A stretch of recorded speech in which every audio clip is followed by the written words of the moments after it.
Buenas tardes. La tercera sesión del Aula Canarias de la Academia de Ciencias, Ingeniería y Humanidades de Lanzarote. Con esta ya no tan nueva aula, puesto que es la tercera sesión, lo que pretendemos es conocer, a la luz del conocimiento propio de los académicos, reflexionar en el conocimiento de las Islas Canarias en su actualidad y en su historia. En segundo lugar, dar a conocer esta visión que los académicos de la Academia de Ciencias, Ingeniería y Humanidades de Lanzarote tienen, pues dar a conocer esa visión de la actualidad y la historia de Canarias.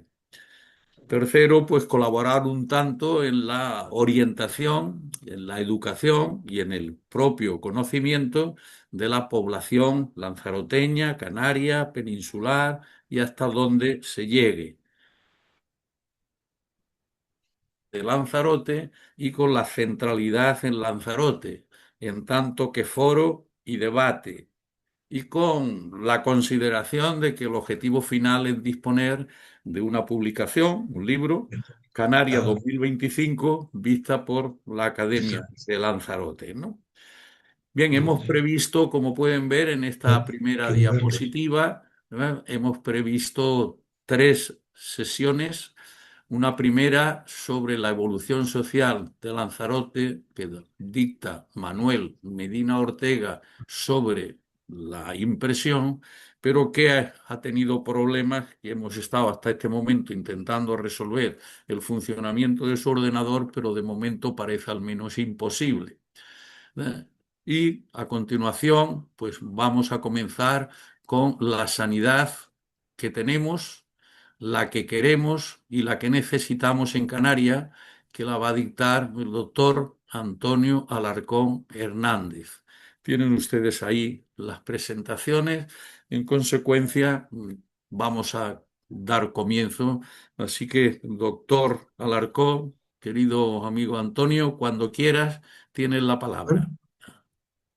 Bueno, muy bien, muchas gracias, muy amable.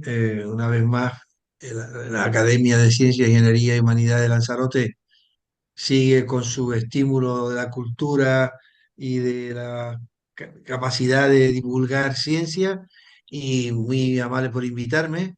Me propusieron hablar de la sanidad en Canarias. Bueno, llevo 48 años siendo médico en España. Mi ejercicio fundamental está en Canarias. Soy catedrático y cambié un poco porque Canarias, aunque somos isla, un territorio de isla, tiene lo que se llama la doble insularidad o triple insularidad, influye también en la sanidad.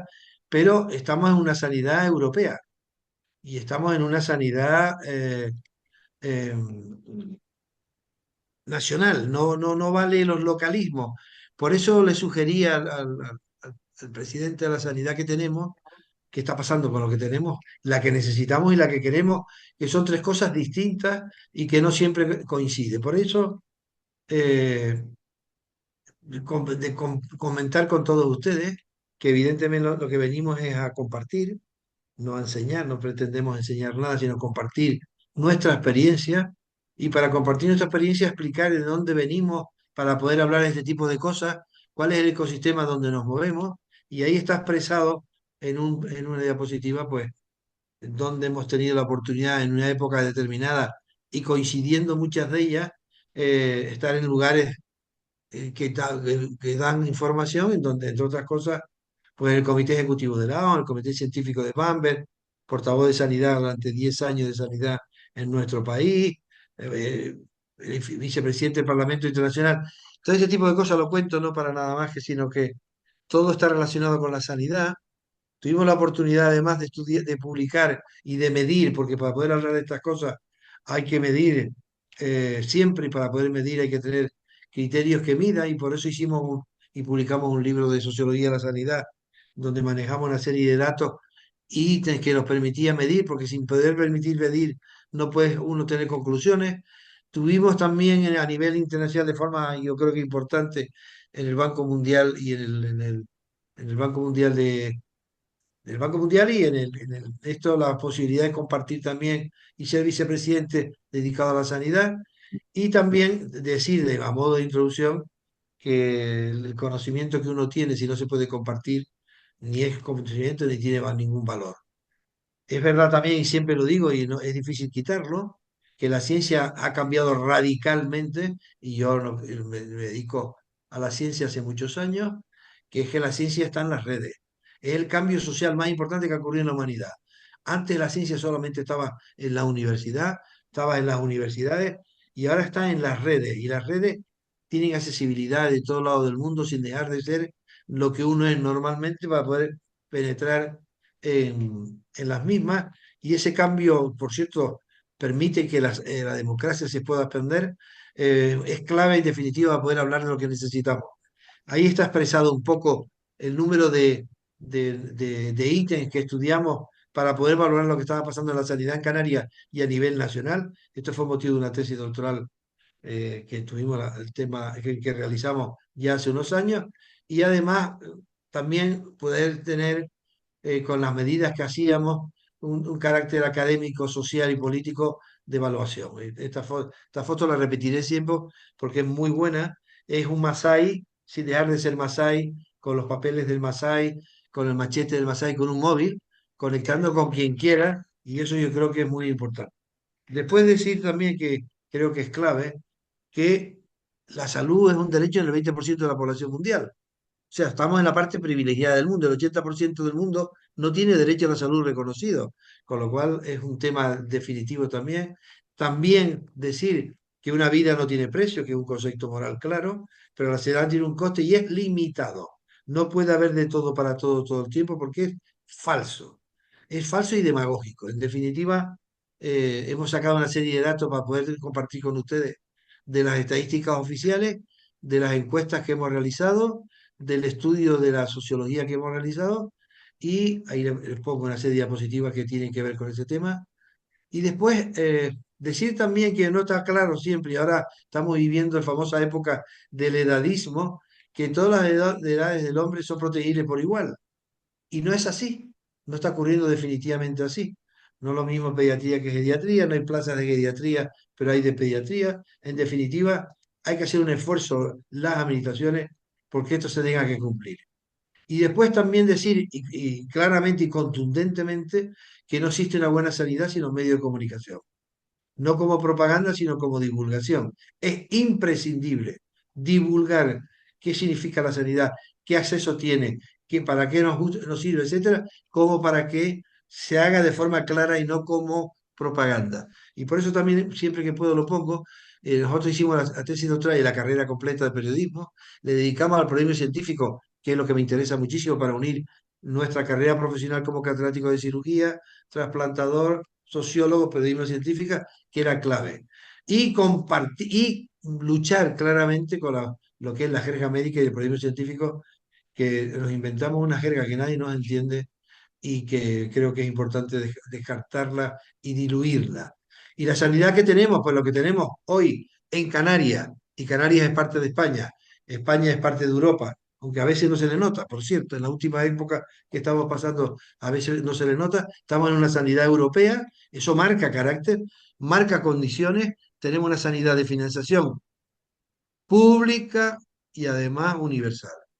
Y eso está metido todo dentro de lo que significa la sanidad europea, la sanidad española, la OMS, etcétera. Y existe, no del todo desarrollado. Yo tuve la oportunidad de participar en Bruselas, un distrito único sanitario europeo, del cual pertenecemos también los canarios, como sanidad europea que es, como sanidad española que no está del todo desarrollado, pero que es imprescindible con la sanidad que tenemos en estos momentos, la genómica, medicina personalizada y de precisión, que es imprescindible. Quien nos regula a nosotros hoy es el Tratado de Lisboa, tanto sanitario como económico. El Tratado de Lisboa para la sanidad dice dos cosas. Una, la sanidad en los países signatarios del Tratado de Lisboa será de financiación pública, la provisión de servicios será libre, que lo haga quien mejor lo haga con un sistema de acreditación. Nosotros tuvimos la oportunidad de representar al Senado con un compañero catedrático de, por cierto, de Derecho, en donde tuvimos la oportunidad de hablar y proponer una serie de cosas. Es clave. Luego estamos en una sanidad, en Canarias, en una sanidad pública no hay que discutirla, que es universal y que es europea. Y esto es Tratado de Lisboa. La demagogia de utilizar el criterio de que se está privatizando o no privatizando, lo que hay que buscar es una sanidad que sea buena, que la puede servir la pública, la concertada, etcétera. Y no se puede privatizar la sanidad general en España porque estamos en el Tratado de Lisboa y dice lo que dice y es clave. ¿Qué le ha ocurrido ahora? Eso sí que es importante. Pues que está exhausta, está devastada y además hay un cambio de paradigma radical que o nos adaptamos o vamos por mal camino. Todo esto producto mayoritariamente de una pandemia todavía no terminada, en donde falta la auditoría científica y que no se ha hecho.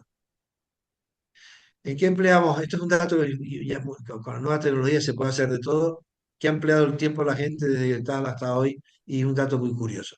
Y también cuando hablamos de sanidad, estamos hablando de muchísimas cosas. Estamos hablando de salud, estamos hablando de trasplantes, estamos hablando de inmigrantes, estamos hablando de copago, estamos hablando de cobertura, de ajustes, de fármacos, etcétera, etcétera. Es muy complejo, todo está relacionado y tenemos que hacerlo.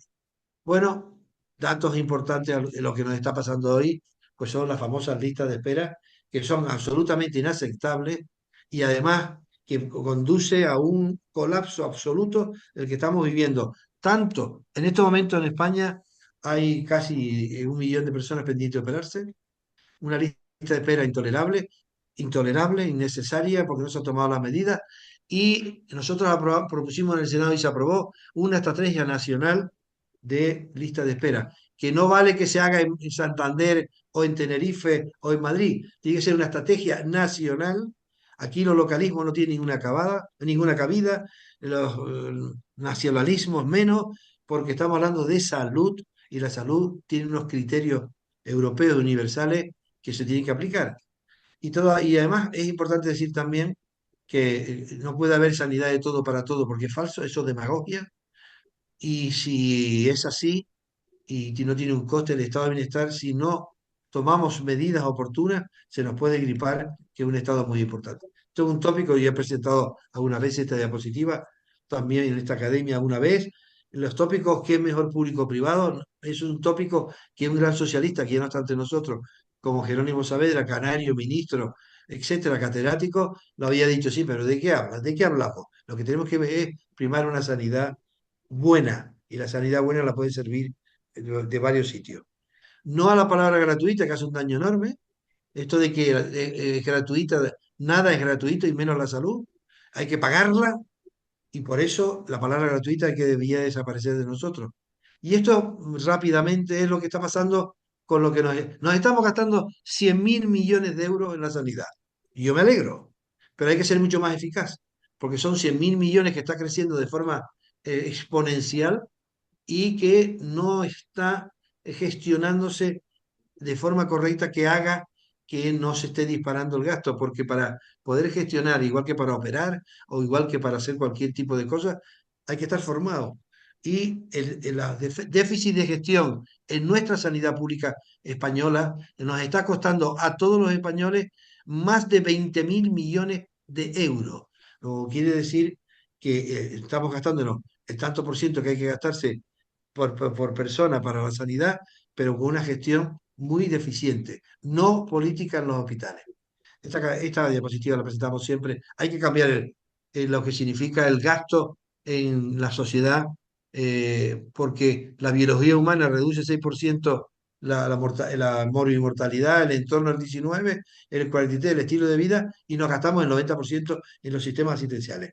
Esto hay que cambiarlo, no es cuestión de invertir por invertir.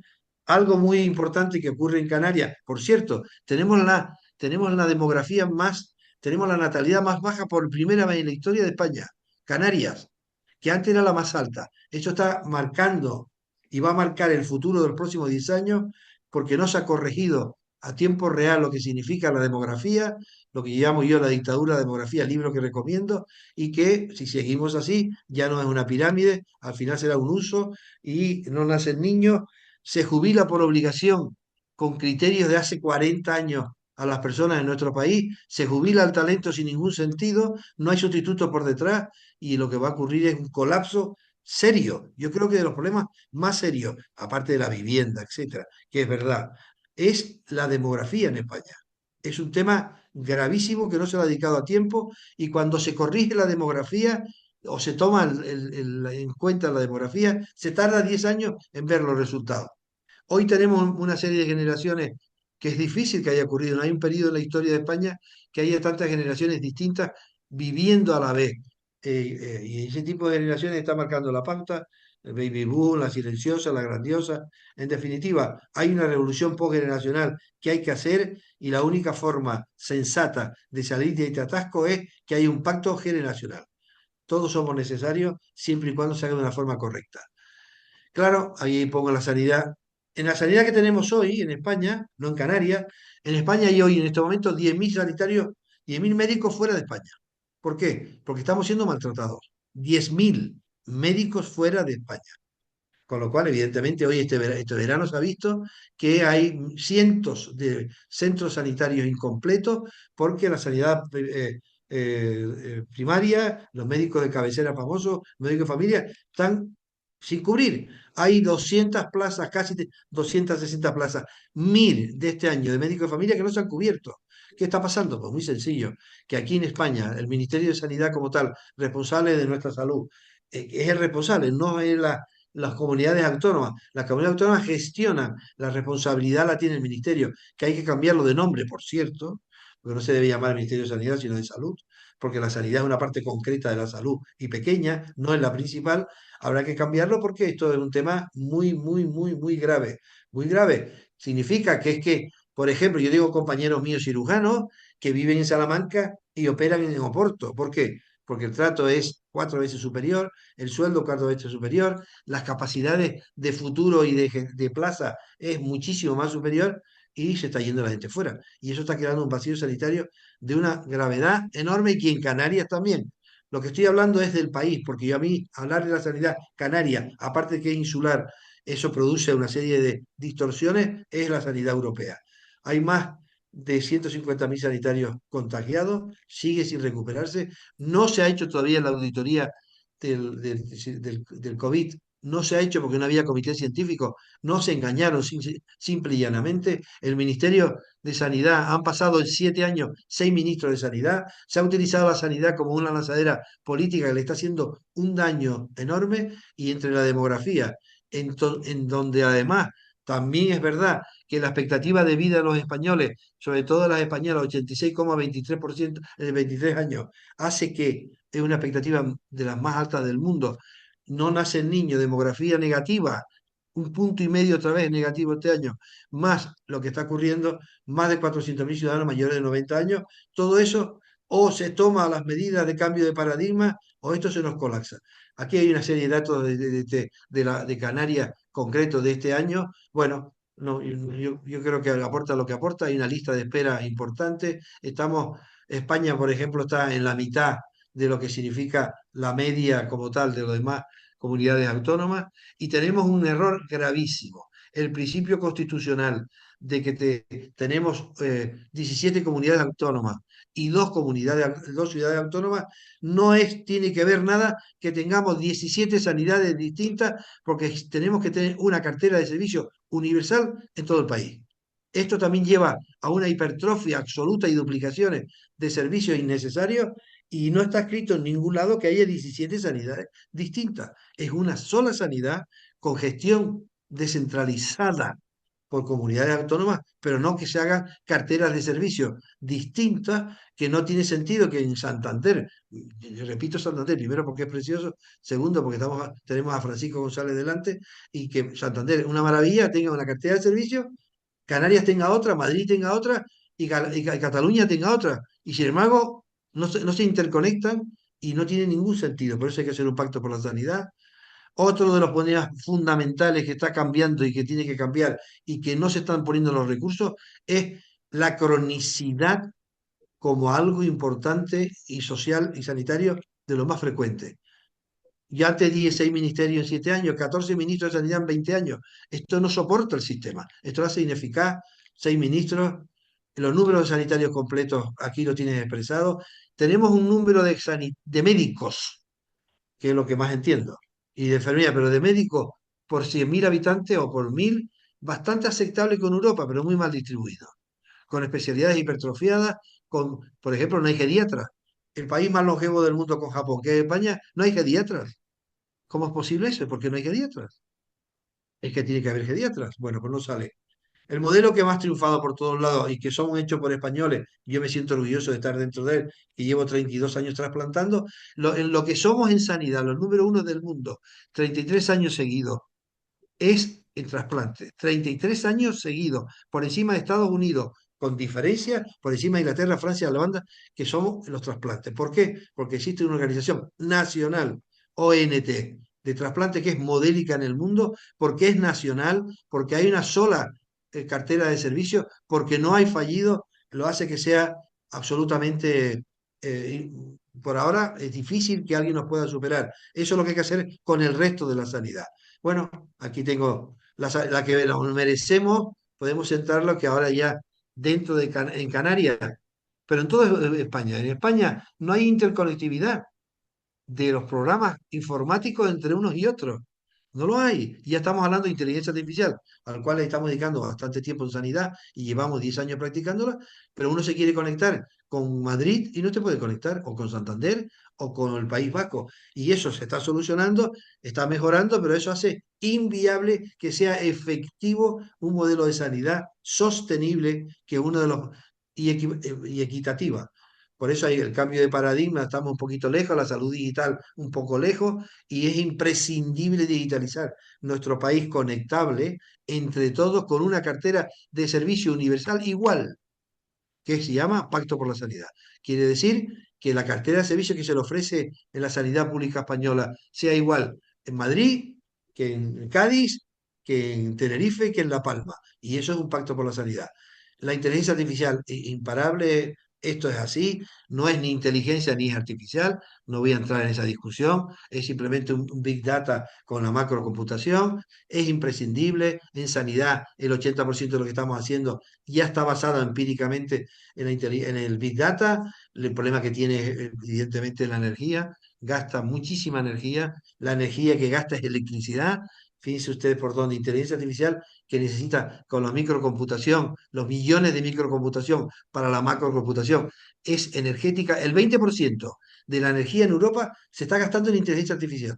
En la macro, el 20, casi el 20. Es un tema importantísimo que está repercutiendo directamente, y lo que sí está acabado definitivamente es la época analógica.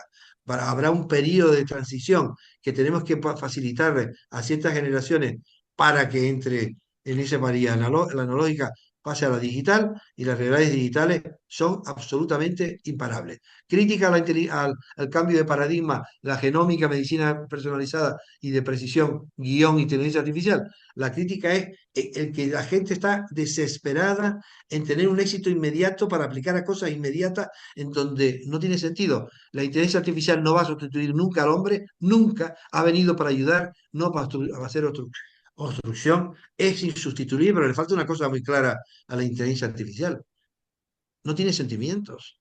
Y al no tener sentimientos no va a sustituir nunca al hombre. No ha venido a sustituir al hombre. Y en sanidad es clave lo que haya. Tiene su riesgo evidente y, bueno, evidentemente todo tiene que estar sometido, y no siempre está. Hay una deshumanización de la sanidad porque la digitalización y la tecnología está haciendo, penetrando que se pierda. No podemos perderlo. Es imprescindible que haya una ética y algo clave. Necesitamos hablar no de salud solo, sino One Health, que es la salud a mitad animal y medio ambiente. La última catástrofe sanitaria más importante de la historia de la humanidad ha sido simplemente salud animal, que es lo que es el COVID. El COVID es una zoonosis que en manos de un país comunista en donde no hay libertad, que no contó a tiempo lo que ha pasado, y ha hecho que ha habido más de bueno, ha habido muchos millones de fallecidos, en España casi 200.000, que todavía no se ha dicho la cifra oficial, y que creo que ha cambiado el mundo completo. Por eso hay que ponerlo e introducirlo de forma clara. Ya he dicho lo de la sanidad.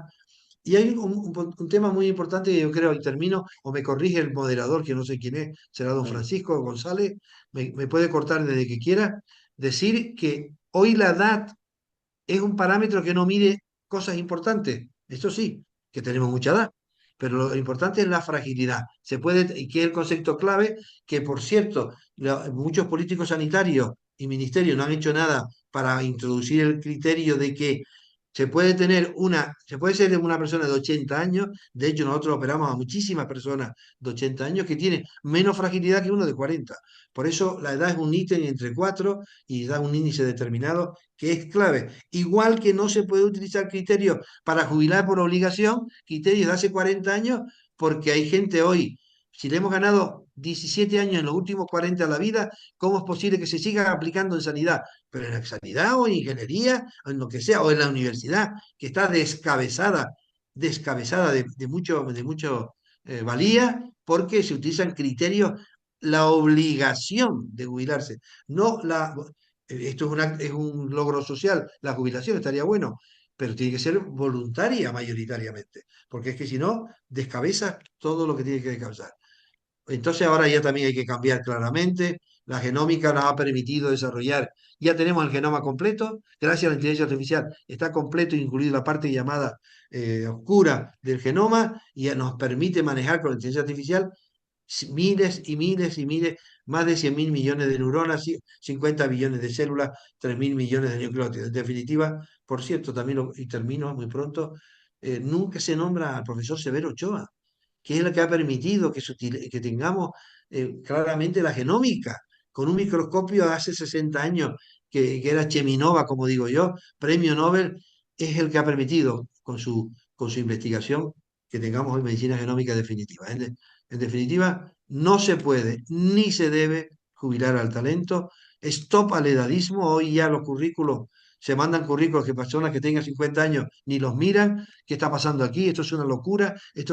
Acaba claramente haciendo un daño enorme a todos. Y estos son los puntos candentes en Canarias, en España y sobre todo en España, lo que tenemos que hacer para mejorar. Y se puede mejorar.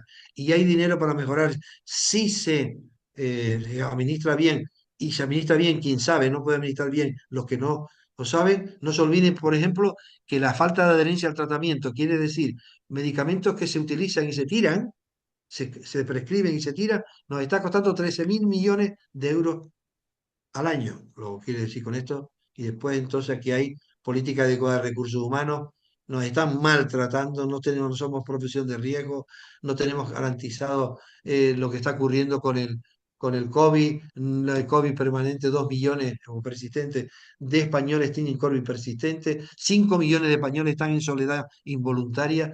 Este parámetro que estoy diciendo, si no se corrige, acaba con nosotros. Registro Nacional de Profesionales, no sabemos cómo están, no hay registro, adecuadas especialidades, no hacer política con la sanidad, en definitiva, un abordaje de un tema concreto muy importante, que es la primera causa de muerte en España traumática, que es el suicidio, que sigue sin haber una estrategia nacional, no local en Madrid o en Canarias, nacional, que también se aprobó y no se está aplicando para la prevención, y un abordaje de la soledad involuntaria que, como digo, se aproxima a 5 millones de españoles que viven solos y no quieren vivir solos. Eso, dentro del punto sanitario, es un tema muy importante, y en definitiva sigue siendo esto un gran país, sigue siendo un gran país, de verdad. Es uno de los países más importantes del mundo, independientemente que haya más o menos crisis profunda, seguimos teniendo unas posibilidades enormes, pero tenemos que hacer claramente a mejorar lo que significa los criterios científicos a aplicar en la sanidad, y no a 18 sanidades distintas. El corolario sigue siendo igual, la vacunación, viene el COVID que se llama Atlanta otra vez modificado, con mucho menos grave, pero no ha salido todavía de ello. Las emergencias sigue siendo una tarjeta de visita del sistema sanitario muy importante, y no tenemos título de urgencia que hemos conseguido hace muy poco en el Senado también. La famosa renuncia silenciosa, que es castigar a la persona que tiene más años estando en activo, colocando por encima a alguien que lo único que hace es no arregla el problema, y luchar gravemente, importantemente, con el bisturí en la mano, lo que significa el engaño, a la ética del engaño. En definitiva, las ideas fuerza ya están, nos los localismos expresadas, y creo que algo importante que yo le digo a mis alumnos es que de lo que se mira solo se ve lo que se sabe. Esto parece una perogrullada, pero es clave. O sea, si uno mira y no sabe, pues no ve. Y si no ve, no lo soluciona. Y si tiene responsabilidad, no soluciona nada. En definitiva, lo que hay que estar es prepararse. La verdad, un ácido, lo digo siempre porque es un tema, yo creo que es importante. Creo que me apunto a la verdad siempre, aunque sea un ácido que te puede quemar. En definitiva, muchas gracias. Están invitados a Lanzarote, esto es una preciosidad. Y un abrazo. Muy bien, Antonio. Hemos asistido a una magnífica conferencia con dos notas fundamentales, como debe ser, crítica a la situación con la que nos encontramos y una brillante exposición de ideas. Muchas gracias, doctor Alarcó. Un Bueno, abrazo. decíamos al principio que el doctor Manuel Medina no se ha podido conectar. En consecuencia, pues por eso, querido maestro, doctor Alarcón, no he tenido que hacer uso de decir se han consumido los 20 minutos, sino que han podido ser los 30. Lo mejor es que este trabajo tan extraordinario que nos ha presentado, pues estará escrito que ya os hemos anunciado del libro Canarias Correcto. 2025, escrito por miembros de la Academia de Ciencia, Ingeniería y Humanidades de Lanzarote. Pues muy Muy bien, bien. pues Esther, cuando quieras, nos hablas de la conservación del paisaje geológico de Lanzarote, que ya veo que tenemos ahí la diapositiva de presentación. Tienes la palabra, Esther. Gracias, Francisco. Buenas tardes a todos. Y la verdad es que después de la conferencia del doctor Alarcó, pues vamos a cambiar totalmente de tema. No sé si más o menos interesante, pero bueno, dos temas que no tienen en principio nada que ver, aunque podríamos hablar de salud y patrimonio geológico, algo que hace tiempo se puso de moda, pero bueno, que no viene al caso. Como decía el presidente, les voy a hablar la he titulado así, Paisajes de fuego bajo presión, amenazas al patrimonio geológico de Lanzarote. Y vamos a ver si me hace caso. Okay. Lo primero es definir, cuando me refiero a paisaje geológico, qué es lo que es, ¿no? Y una definición muy al uso y que solemos utilizar muy a menudo es la de que es un conjunto de formas del terreno que nos cuentan la historia de la Tierra, cómo surgió, qué fuerzas son las que han moldeado el paisaje que hoy en día conocemos y cómo va cambiando a lo largo del tiempo geológico, un tiempo geológico que es difícil muchas veces de asimilar si consideramos nuestra temporalidad de vida sobre la Tierra, porque nos vamos a referir normalmente en geología a millones de años, a miles de años. Y en el caso de Lanzarote, pues nada más y nada menos que a 16 millones de años, que es lo que tiene la isla.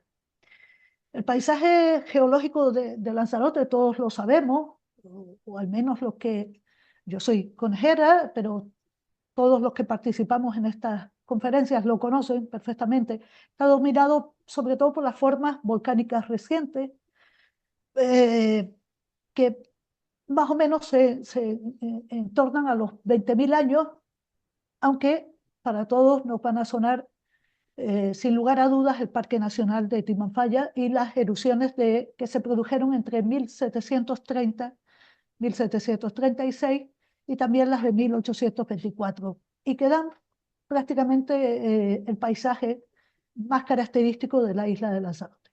Pero también hay formas fósiles y hay formas muy erosionadas, muy desgastadas, que dan lugar a un paisaje más, digamos, menos agreste, como pueden ser las de los macizos de Ajache y de Famara al norte de Lanzarote. Y ese valor excepcional que tiene la geología de Lanzarote, el patrimonio geológico, pues ha dado lugar a que se reconozca a la isla de Lanzarote en dos grandes figuras auspiciadas por la UNESCO, como son la Reserva de la biosfera, o el Geoparque Mundial de Lanzarote y Archipiélago Chinijo, que no solamente, como ven en su nombre, engloba lo que es la geología de Lanzarote, sino que además incluye a las islotes que se encuentran al norte de la misma, incluido la isla de la Graciosa. ¿Y por qué hablamos de problemas en la geología, ¿no? El paisaje geológico parece algo imperturbable, algo que no se va a mover, ¿verdad? Que no se va a inmutar con el paso del tiempo.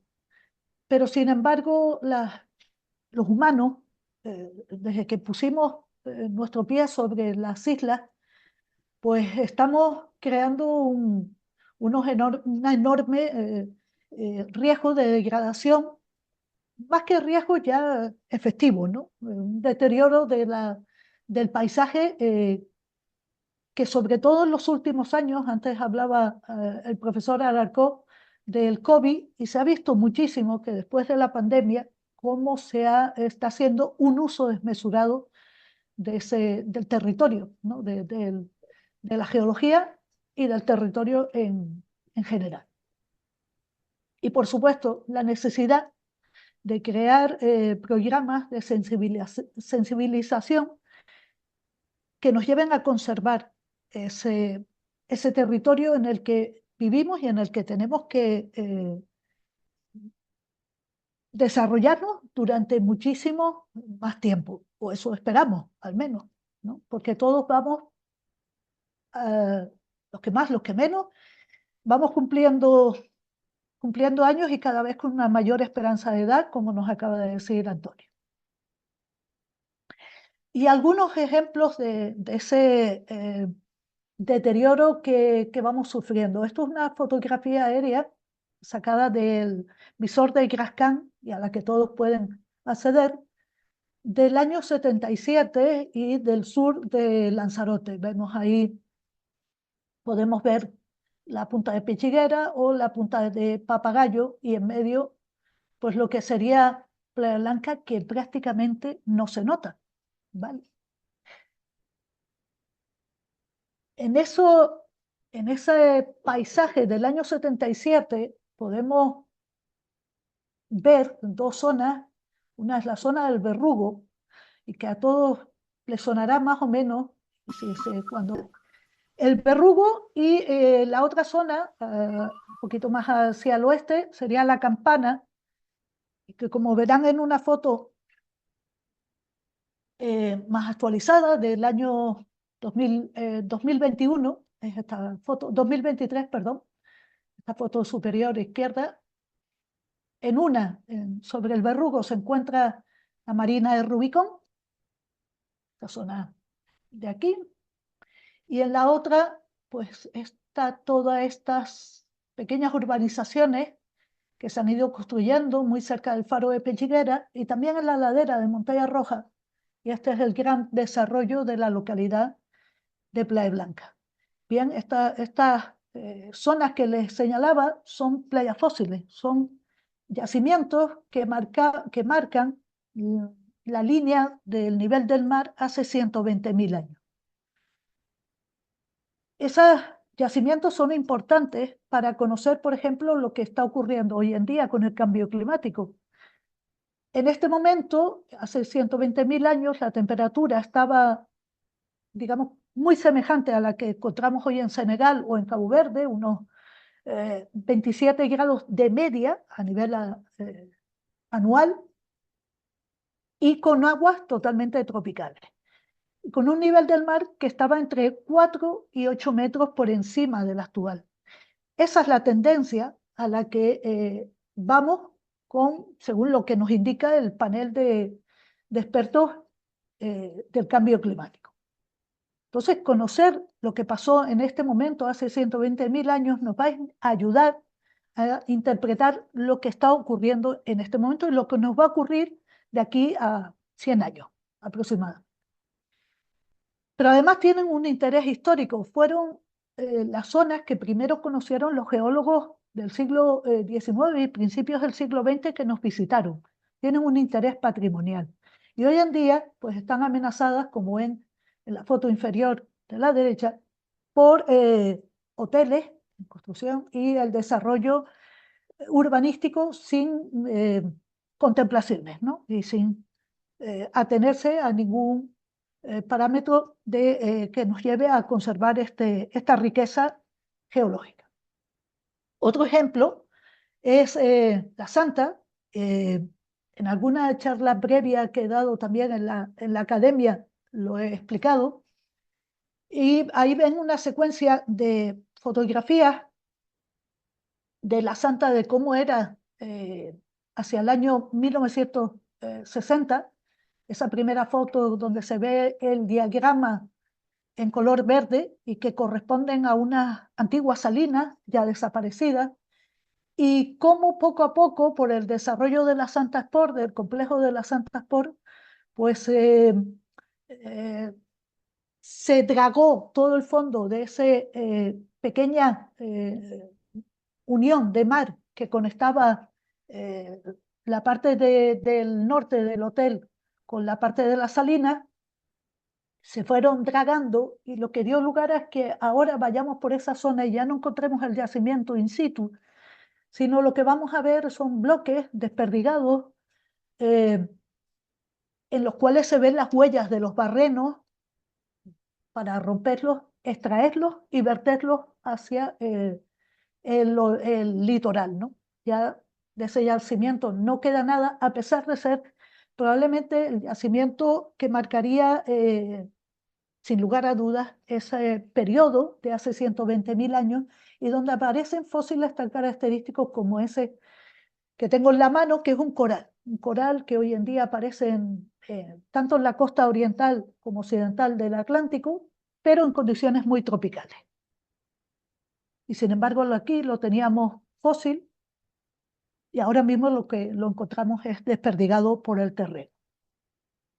Decirles que la Santa Sport sigue en su idea de seguir creciendo y tiene las licencias aprobadas, con lo cual de lo poco que quedaba ya va a desaparecer en breve espacio de tiempo.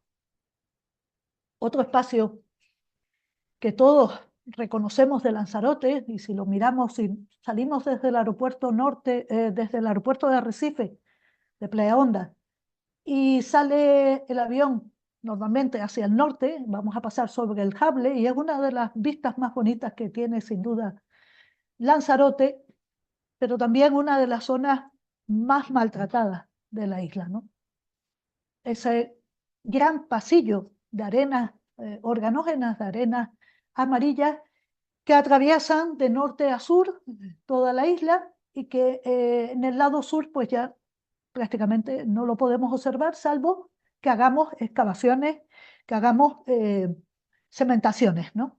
Es la única forma de poderlo observar. El cable está sometido a una presión terrible, sobre todo por las canteras de áridos, que hoy en día, bueno, creo que hay, si mal no recuerdo, unas 30 licencias esperando a su aprobación, y de momento hay moratoria. El Cabildo no quiere seguir con esas canteras, pero al no haber una cantera legal, pues de vez en cuando, muy a menudo, mejor dicho, porque ya no es de vez en cuando, pues vemos la entrada de camiones y de palas que de forma ilegal hacen extracción de áridos, y que pasan por las antiguas pistas, creando, bueno, pues eso que ustedes ven a la derecha en la foto, que es el deterioro de esas pistas y de los laterales, ¿no? De los bordes de las mismas. Extracción de áridos es también la zona de los lomos de Camacho y de San Andrés, en la localidad de Tao, que aunque a ustedes les parezca mentira, son dos antiguos domos dunares cubiertos a su vez por material volcánico de la montaña la montaña Tamián, del volcán Tamián, que es esa ladera que se ve a la izquierda, y que los sepultó debajo de una potencia enorme de piroclastos, ¿no? de rofe de la Pilli. Pero bueno, empezando a extraer primero la arena, la arena volcánica, se dieron cuenta de que debajo había hable, algo muy necesario, como todos ustedes saben, para crear el cemento, ¿no? Que se ha utilizado en todo el desarrollo urbanístico turístico de Lanzarote. Hoy en día el lomo de Camacho está así de deteriorado como ustedes ven, y el lomo de San Andrés de momento se sigue escapando y esperemos que no se permita su apertura. El lomo de Camacho, aparte de lo que es la extracción de áridos, está siendo utilizado en esa especie bueno, cuando se abre una cantera y se finaliza su vida útil, hay que hacer un procedimiento de restauración. Bueno, algunos entienden la restauración de una cantera como verter absolutamente todo lo que haya al reformar construcciones, por ejemplo. Entonces, en la cantera esta vamos a encontrar bañeras, todo tipo de utensilios de cocina, bloques, es decir, material no inerte que en un futuro, cuando los geólogos vuelvan a abrir esta zona y se pongan a estudiar, pues terminarán locos como cabras porque no entenderán absolutamente nada de lo que ocurre ahí. Es lo que hoy en día llamamos, entre otras cosas, a la era del antropoceno. Y a veces esas actuaciones no solamente las hacen los empresarios, sino que también las hacen las propias instituciones, ¿no? Y es el caso del, de esta infraestructura que es próxima, está entre la villa y Mosaga, y es el complejo agroalimentario de Teguise. Y bueno, para construir esto, aparte se permitió, pues se sacó material de la parte de atrás, la parte sur de ese complejo, deteriorando lo que es esa colada, que ni más ni menos pertenece a las erupciones de 1824. Y debajo, toda la potencia del Hable. Entonces, las propias instituciones son las que generan un daño tremendo al territorio. Perdonen las imágenes, pero yo no... La verdad es que cuando voy a Timafalla voy sacando fotos de otras cosas y no se me ocurre sacar una foto de la larguísima hilera de vehículos que se adentran en el Parque Nacional o de aquellos que esperan fuera del tarot de entrada. Y tampoco se me había ocurrido nunca sacar una foto de los grupos cada vez mayores que visitan el islote Hilario y bueno, que asisten a las atracciones que allí hay, ¿no? Esto es un problema arraigado ya y de difícil solución, no imposible, pero de difícil solución si el Cabildo no considera parar ya y poner una tasa de visitantes limitada al Parque Nacional. Un ejemplo de alteración también del territorio es el que tenemos en la Caldera de los Cuervos, en la carretera de Tiguatón. Como recordarán, la Caldera de los Cuervos, desde las primeras erupciones de esa gran erupción de Timanfaya, y estos son dos fotos, la de arriba, 1977, ni siquiera está la carretera, ¿vale? Ni siquiera está la carretera que va de la Jeria a Tiguatón, a Tinajo, sino que era una pista, y abajo la carretera ya está, pero no se observa el parking que hoy en día está al lado de la Caldera de los Cuervos, que se encuentra a la entrada de la Caldera de los Cuervos, y es una foto del 2007. Eso es, ¿verdad? Que es algo para reflexionar. Y otra cosa que está sucediendo hoy en día también y que se ha puesto de moda después de la pandemia es la grieta. La grieta es esa estructura de caída de piroclastos que a través de las escorrentías ha dado lugar a unas formas realmente impresionantes por la erosión y que se encuentran en la ladera de Montaña Blanca, entre Tías y San Bartolomé.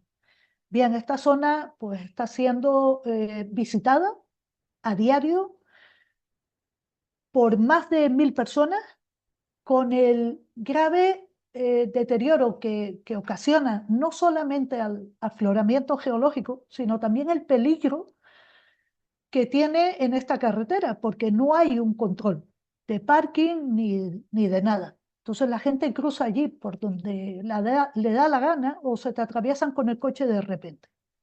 No solamente tenemos un problema de deterioro del paisaje, sino también eh, de tráfico y de seguridad vial.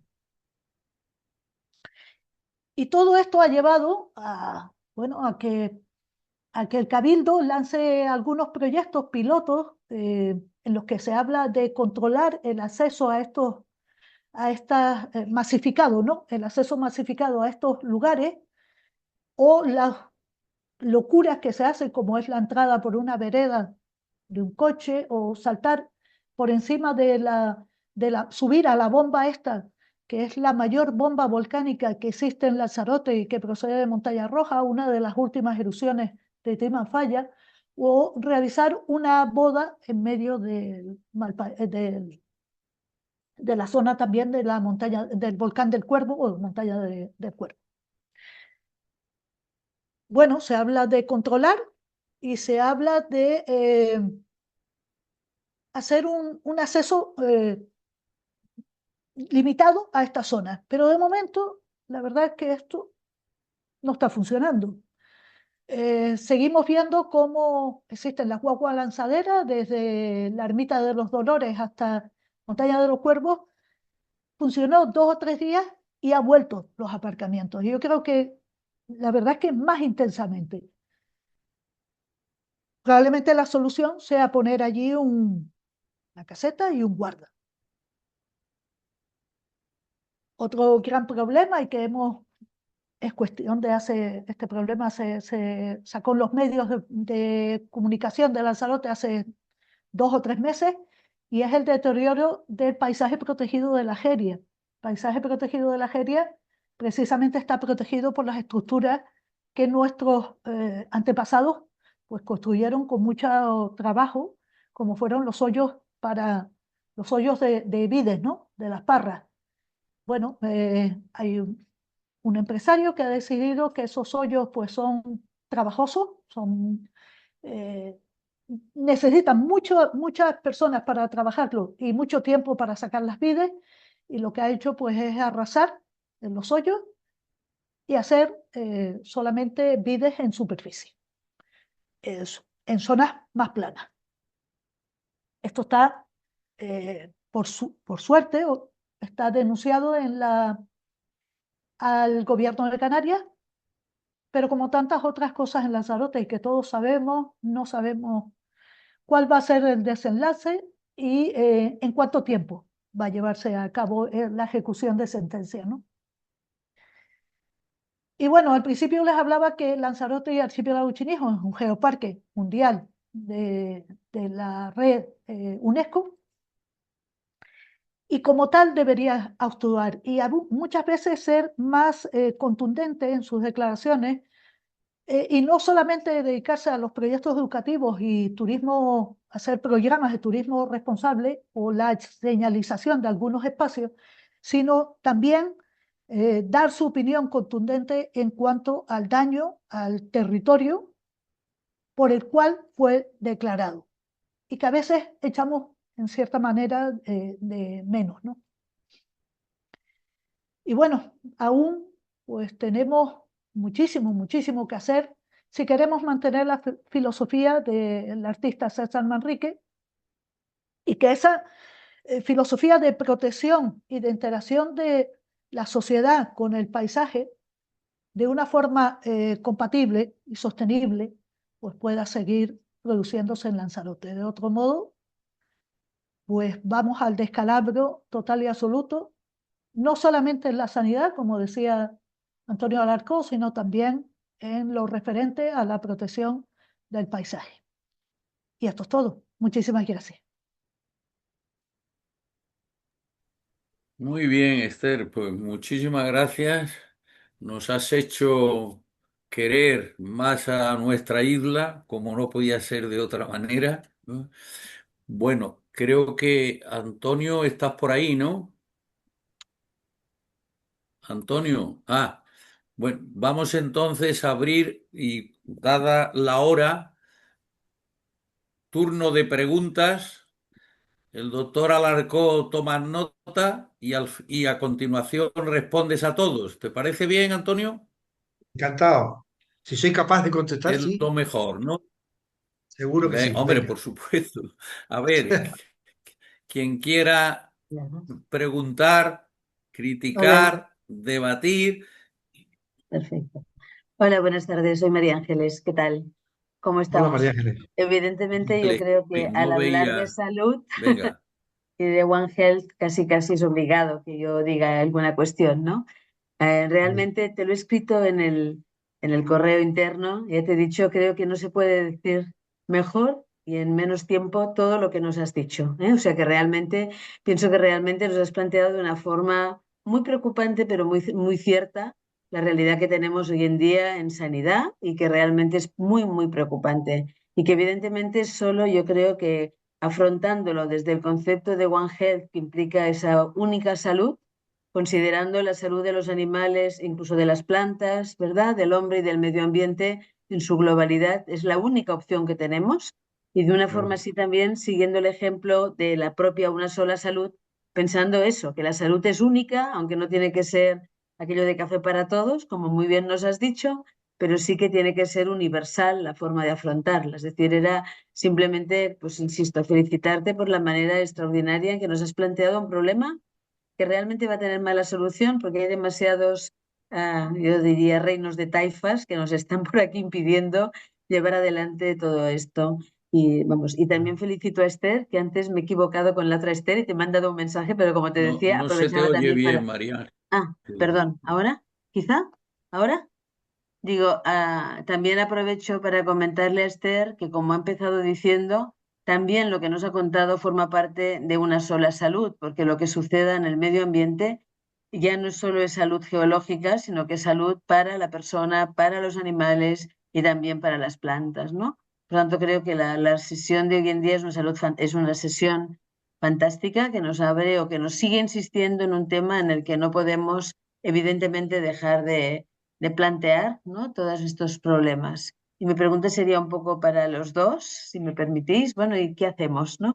¿Cómo podemos llegar a intentar convencer a este mundo que nos rodea de lo que consideramos que es tan importante y esencial? Muchísimas gracias y enhorabuena. Gracias. Eh, bueno, copiamos Antonio, si hay más preguntas. ¿Hay más a ver, preguntas? es que yo Sí, no buenas tengo. tardes. Aquí, Joaquín Gironella, Buenas Joaquín, tardes. habla. Sí, pues nada, en primer lugar felicitar a los dos conferenciantes y especialmente al doctor Antonio Alarcó, que ha hecho cantidad enorme de cosas sobre la sanidad, sobre la salud, ¿no? Yo personalmente entiendo que la salud aquí en Europa en la Unión Europea, para ser más precisos, no existe, para entendernos. Estamos totalmente fraccionados. No es la misma sanidad la que hay en Alemania, en Italia, que la que hay en España. Son sistemas diferentes. Y para mí el problema está siempre en la financiación, que no depende del médico, sino que depende del político al 100%, ¿no? Y una de las pruebas que hay en esto es de que hay gente, pues de pacientes de Francia, que les cae más cerca un hospital de Bélgica o en el caso español, que en la Cerdaña francesa, pues algunos franceses pueden acudir al hospital transfronterizo de Puigcerdá, ¿no? Pero los problemas están no con los médicos, porque ellos sí que tienen un conocimiento que lo comparten o lo compartimos entre todos los países, ¿no? Sino el problema administrativo. Entonces, cuando este francés se visita en Bélgica o visita o se opera aquí en el transfronterizo de Puigcerdá, hay un problema financiero enorme, ¿no? Porque entonces esto, ¿cómo se va a cobrar, ¿no? Los códigos son diferentes, las mentalidades son diferentes, la medicina que se hace en Francia o en Alemania es completamente diferente a la nuestra, ¿no? Desde el punto de vista administrativo, ¿no? En fin, todo esto es un problema, a mi modo de ver, muy ligado al político, al sistema político que tenemos, y especialmente a la financiación. Y esa financiación pues, nos da muchos problemas porque no llega a cubrir ni mucho menos nuestras necesidades. Hay listas de espera. Se puede decir listas de espera o decirle racionamiento para el diagnóstico o para el tratamiento. Como no hay suficientes medios o suficientes días o suficiente dinero, pues vamos a racionar los diagnósticos o los tratamientos en forma de lista de espera. En fin, es una reflexión en el sentido de que aquí en Europa lo que es la salud, que yo le diferencio mucho de la sanidad o del mundo sanitario, son conceptos diferentes, no está en manos de nosotros, en manos de los profesionales, médicos, farmacéuticos y veterinarios, sino que está en manos de los políticos y especialmente de la financiación. Y la prueba es de que cuando se fundó la Unión Europea, apenas se trató y se habló de la salud de los europeos. Y cuando digo europeos me refiero a la Unión Europea, no a Europa, que son dos cosas diferentes. Y luego, por último, ha hecho una mención el doctor Alarcón, que me ha gustado mucho, como en el sentido de que somos un país muy avanzado, ¿no?, en los trasplantes de órganos. Yo personalmente tengo un concepto diferente. Yo lo veo como un defecto. A mí me gustaría que no hubiese trasplantes, ¿eh? Yo vengo de una escuela de trasplantistas como urólogo, ¿no? Y me acuerdo muchas veces cuando hablaba con el doctor Puigvert, que no era de mi escuela, y vengo de la escuela del clínico de Barcelona, de Gil Bernet, decía, esto es una solución de tránsito. Ojalá tuviésemos la posibilidad algún día de evitar las enfermedades que nos conducen a los trasplantes. Dedicamos mucho dinero a los trasplantes porque es una galería, una buena imagen de venta del producto, por decirlo así. Y entramos otra vez en el tema, digamos, de la politización que tenemos de la sanidad y de los sistemas sanitarios, que no dependen, a mi modo de ver, aquí en Europa, ni mucho menos del médico, sino de la financiación. Esa sería la palabra clave. Por otra parte, muchas gracias por los dos conferenciantes, porque ha sido realmente muy interesante, con muchos datos y que ha sido muy, muy instructivo. Enhorabuena. Bueno, Antonio, yo creo que tienes que intervenir, ¿eh? Bueno, yo primero estoy esencialmente de acuerdo con mi compañero, pero sí tenemos, en la Unión Europea tenemos cosas muy importantes en sanidad común. Primero, es un derecho, la salud es un derecho en todos los países europeos de la Unión Europea, no Europa, tiene toda la razón, de la Unión Europea. Tenemos una tarjeta sanitaria europea que hay que saber utilizar, que se puede sacar fácilmente. Es verdad que es un problema de distintas burocracias, no es lo mismo los Alemania que nosotros, pero sí tienen los mismos derechos.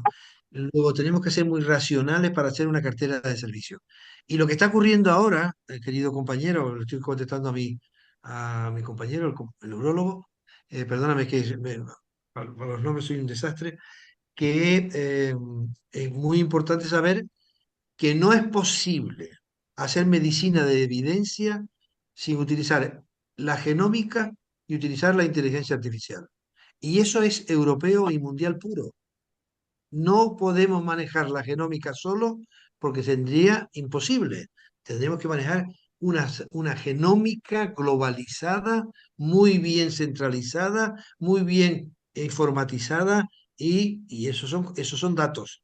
Es verdad también que no es lo mismo la burocracia alemana, ha puesto un ejemplo muy bueno, pero tiene principios iguales, que es que la sanidad tiene un derecho y además con financiación pública.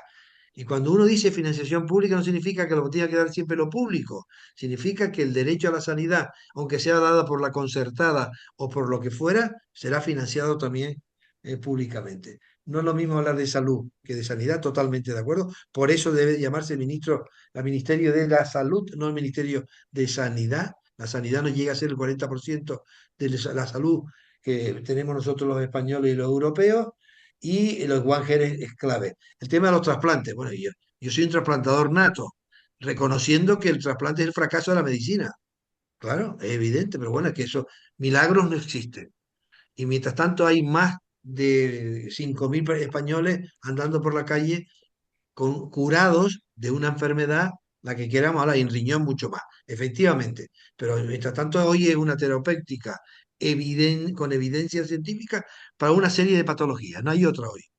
No hay otra. Igual que para cirrosis hepática, o que es mejor que no beba, claro, es mejor que no haya cirrosis, claro, que no haya estatosis hepática, claro, es igual que no haya diabetes tipo 1, es que va a ser una epidemia. Efectivamente lo comparto y además es verdad. El trasplante, claro que presumimos de él, porque es un sistema que funciona muy bien, es una terapéutica que funciona muy bien, pero evidentemente ha fracasado antes la posibilidad de que un señor entre en insuficiencia renal y no estamos tratando bien la hipertensión renal. Sí, es verdad, tiene razón, pero bueno, estas cosas son como son. Y después la financiación. En España sobra dinero y en Europa también. Lo que se está haciendo es malgastando el dinero por la falta de gestión. O sea, gerentes ineficaces que gastan 40.000 millones de euros por ineficacia. O la adherencia al tratamiento, 13.000 millones de euros por falta de adherencia al tratamiento, que se tira el medicamento entero, se factura entero y encima es contaminante, hay que corregirlo. Eso tenemos que corregirlo obligatoriamente. Y después, no sé si hice un comentario, creo que estaba también de acuerdo, lo de la Perdonad zoonosis, que tengo muy mala conexión, se me está yendo y no quiero perder. que se vaya. Creo que Juan Luis, Juan Luis Quincoces, creo que has pedido la palabra. No sé si me oyes porque se me está Sí. yendo la conexión. Bueno, ¿Eh? muchas gracias, felicidades a ambos, porque en verdad ha sido genial. No se puede decir tanto en tan poco tiempo. También me ha gustado bastante toda la parte que la doctora nos ha comentado sobre Lanzarote, donde efectivamente ocurren todas esas cosas que comenta y más. Dos aspectos que quería reflexionar. Uno es frente al tema de totalmente de acuerdo que hay que hacer un gasto mucho más eficiente, pero también es verdad que tenemos una situación compleja en el gasto sanitario que viene por un tema que has apuntado además, y es que el 75% del gasto total sanitario en España se lo lleva el gasto de personas mayores de 65 años. Es decir, que la cronicidad, el poder mantenernos vivos, o sea, de alguna forma, el coste que supone que seamos cada vez más gente mayor y menos gente joven, pues implica también un sobrecoste que es exponencial y que afecta hoy en día, como digo, más o menos, creo que recordar que está entre el 75 y el 80% del gasto total de la sanidad. Eso es una barbaridad. Supone que quiero que siga siendo, obviamente, por todo lo que nos toca a todos, pero que en verdad, en verdad ocurre que hay que hacer un gasto más eficiente, pero que por otro lado tenemos un bendito problema y es que vivimos muchos años. Somos de los países pues, con más longevidad en el mundo, ¿no? Esto en cuanto a la parte sanitaria, que me parece que es un apunte importante por la complicación que tiene resolverlo, porque además probablemente la pretensión es de que toda la población acabemos teniendo muchos más años y seamos aún más con más años, con lo cual esa parte va de una incidencia importante. Y en la parte de Lanzarote y el geoparque y todas estas cuestiones, comentar a la doctora también el apartado de la importancia que tiene que Lanzarote, por ponerlo en valor, es, además de reserva de la biosfera, como hemos dicho, geoparque y demás, creo la única que mantiene a nivel mundial la tercera denominación también de sistema importante de patrimonio agrícola mundial, es el SIPAM. Es decir, que adicional a todo lo comentado, estamos en una situación donde en verdad hay un sistema que se considera importante culturalmente hablando, tradicional, entre ellos pues todo lo que está apuntando, la jeria y la pérdida del área de los hoyos.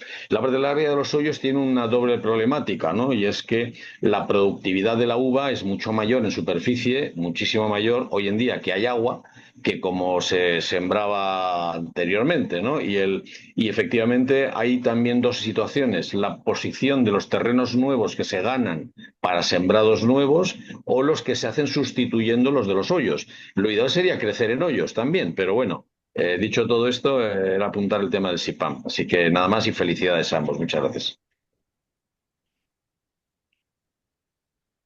Sí. Doctor Alarcón, responde primero y luego ya tomas la palabra, Esther, y Oye, así vamos cambiando. es verdad, bueno, bendito, vamos a ver, todas las edades del hombre son protegibles por igual. ¿Por qué hay que proteger más a un señor que tiene 80 años menos que a un niño que nace? ¿Dónde está escrito que el proyecto vital se divide en años y unos son protegibles y otros no? Son periodos de una misma existencia. Con lo cual, tiene razón nuestro compañero Juan Juan Luis. Evidentemente, cada vez que vamos a vivir mucho más. La posibilidad en la mujer española es que hay más de medio millón de mujeres españolas que tienen 100 años. Benditos 100 años, pero con calidad de vida. Yo no digo no con calidad de vida.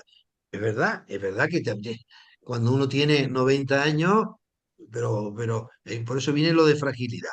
Y después, no sé si me había preguntado algo más, con respecto a lo de la expectativa no, de la financiación. Vamos a ver. La financiación, tenemos lo que tenemos. Una vida no tiene precio, es verdad, pero la sanidad tiene un coste. ¿Qué significa eso? Que tenemos que hacer una cartera de servicios pactada, aprobada, aceptada y con los profesionales, sin duda. Y esa cartera de servicios tiene que ser universal. Y eso tiene un coste económico real. ¿Cuál es? X. Y se puede calcular en esa cartera de servicios, pero hay que ofrecerla igual. Y tiene que tener dos condiciones. Una, que sea equitativa, es clave, equitativa y que sea sostenible. Porque hablar de cosas no sostenibles, eso está en el cielo. No sé si es en el cielo, si existe, o es el maná, que es una comida que en mi época del colegio nunca se agotaba y alimentaba a todos los judíos, nadie supo lo que era el maná. Quiero decir que claro que tiene sus limitaciones. Pero yo creo que la financiación hay que mejorarla en el sentido de la eficacia. Tiene un límite. ¿Y cuál es el límite? Lo damos los españoles, ¿eh? O sea, el límite sanitario lo dan los españoles. Lo damos, en teoría. Es verdad que estamos en una época donde no se nos pregunta nada. Ya no se reúne en el Parlamento, es verdad. Pero bueno, es un límite. ¿Qué queremos gastarnos en la sanidad española? Europea, porque ya no podemos hablar de española, porque lo que tenemos son euros. Y los euros los mantienen los suecos, los holandeses, los de España. No podemos crear moneda si nos la gastamos. Y entonces, ¿qué queremos gastarnos? Esto, pues vamos a gastárnosla. ¿Que necesitamos más médicos? Vamos a crearlo, pues. Esto tiene un coste. Y eso hay que pactarlo. Y en España no está pactada porque hay 17 sanidades absolutamente distintas, separadas por 1 kilómetro al lado. El cambio de sexo se puede hacer en un lado, en otro no, la eutanasia se practica en un lado y en otro no, no hay cuidado, en definitiva, no hay trasplante en un lado y en otro no, quiero decir, tenemos que tener una cartera de servicios que sea equitativa y accesible a todo el mundo, viva donde viva, y eso significa una buena planificación. Eso es lo que creo. De todas maneras, aquí hay dos preguntas, querido director, en el WhatsApp. Enhorabuena. ¿España está preparado para una segunda oleada grave e Espera, intensa del COVID? Acabo de leer. No, sí. no. Es la pregunta que lo hace Vicente Baus. Y otra que pregunta es, ¿estamos preparados? Por otra parte, ¿será letal para los humanos la resistencia a los antibióticos y la superbacteria? Sí. Así de sencillo, muy quirúrgico. Si quieres, lo aplicamos. No estamos preparados, no hay auditoría. Es verdad que tenemos más defensa, tenemos vacunas, pero no hay un centro claro de qué significa de pandemia. Y además, estamos pendientes todavía del comité científico que no existió nunca para que nos diga por qué han muerto 182.000 españoles de COVID y por qué hay 2,5 millones de COVID persistentes. No estamos preparados. No existe el centro. Se quería crear el centro que no se aprobó en el Parlamento el otro día para creárselo a una persona que fue el que causó mayoritariamente un problema gravísimo en el COVID, que era el señor que hablaba todos los días y que decía que íbamos a hacer 5 casos en un año. Y de 5 casos pasamos a 8 millones. Bueno, esto que no está preparado y hay que crearlo, que es el Centro Nacional de Pandemias que tiene que estar creado no por políticos, y yo no estoy exento de política, me creo que es un gran compromiso social estar en la política, pero eso es un tema técnico y no se puede crear de esa manera. Y la superbacteria es gravísimo. Yo no soy alarmante ni quiero alarmar a nadie, la superbacteria es uno de los problemas gravísimos no controlado todavía, que es el uso excesivo de antibióticos. El uso excesivo e irracional de antibióticos ha creado que haya superbacterias que los antibióticos se ríen de él, se engordan con los antibióticos y puede llegar a un problema serio con una morbimortalidad delirante. Espero, ayer leí un trabajo científico en Science se ha visto que hay un gen de los millones que parece que está relacionado también con la posibilidad de que haya más superbacterias que otras. Y creo que eso es un tema importantísimo. ¿Cómo se arregla? Pues muy sencillo, con una política racional de antibióticos, que no la hay, con una política nacional y europea de utilización de antibióticos, porque aquí nos medicamos todos, porque hay un doctor Google, que es un señor que nadie conoce, que todo el mundo consulta y el 82% es falso, y manda antibióticos para todo, y la gente se lo cree. Y yo llamo doctor Google. Es una conclusión de mi tesis, una verdadero escándalo. La pseudociencia y el patanat y el pseudocientífico utilizando las redes está haciendo un daño enorme a la ciencia y a la salud porque no hay control del tema pseudocientífico. Muy bien, bueno, vamos a ver, Esther, que te tenemos ahí un poco olvidada. Tienes la palabra y está Jesús Martínez Fría detrás. Ahí. Venga, Esther. No, no te preocupes, Paco, porque la verdad es que lo que está contando Antonio es todo súper, muy, muy, muy interesante. Y acaba de decir el doctor Google, pero es que más que el doctor Google está el chat GPT o está todos Es estos verdad. Copilot o todos los demás, que es que aparte del diagnóstico te van a decir la medicación y te van a decir todo. O sea, eso ya, el médico prácticamente para los casos muy duros, creo yo. O sea, este paso es una herramienta, vamos, mm, imprescindible, la IA, pero también hay que saberla manejar y gestionar. Y antes María Ángeles creo que preguntaba que qué podíamos hacer. Pues yo creo que el profesor Alarcón lo ha ido diciendo en varias, a lo largo de toda la tarde, y es la gestión. Creo que la gestión en cualquier aspecto de, de la ciencia, de la vida social, de cualquier cosa, es pésima. Muchas veces es pésima, por no decir no existe. Y eso, cuando la gestión además la quieren hacer políticos y no dejan nada a la elección, o siquiera al pequeño asesoramiento de un técnico, que es el que conoce porque trabaja el día a día con esos temas, pues fatal vamos. Y creo que en este momento hay demasiadas voces políticas y muy pocos de técnicos. Creo que por ahí va el que realmente se deje trabajar al personal técnico, a los que sabemos cada uno de nuestro tema y con las herramientas que tenemos a mano y dejar que los apliquemos en cualquier, ya te digo, en cualquier aspecto de esta vida y menos decisiones políticas. Muy Jesús bien. Martínez Frías, cuando quieras. Ah, muy bien, pues Jesús. sí. eh, Nada, yo simplemente de manera muy breve quería dar las gracias tanto a Antonio como a Esther porque han sido dos conferencias magníficas y yo creo que es muy difícil sintetizar en tan poco tiempo pues tanta información, ¿no? Como geólogo me veo obligado a felicitar expresamente a Esther porque ha dado una conferencia estupenda, excelente, y yo creo que ha puesto el dedo en la llaga en muchos temas, sobre todo desde el punto de vista geológico en el ámbito del geoparque, aunque el geoparque no es solamente geología, como bien sabe Esther, ¿no? Sino que también es desarrollo territorial y muchos otros aspectos. Y he puesto en el chat también, porque comentaba Esther al principio si no sabía si pudiera haber una relación entre la geología y la medicina. Y bueno, hay una especialidad, hay un área que se llama Medical Geology, geología médica, donde expresamente hay una conexión muy interesante entre los aspectos de la salud en general y también los aspectos de las geociencias, ¿no? Y nada, solamente eso, felicidades a los dos y por mi parte, pues encantado de haber asistido a estas charlas. Muchas gracias. Su, Antonio Alarcó, creo Paco, que querías. Y quería decir una Perdón. cosa, quería decir una cosa, si me lo permite, es que en la inteligencia artificial, que no es ni inteligencia ni artificial, que son Big Data con la macrocomputación, la clave son los datos, lo que decía Esther.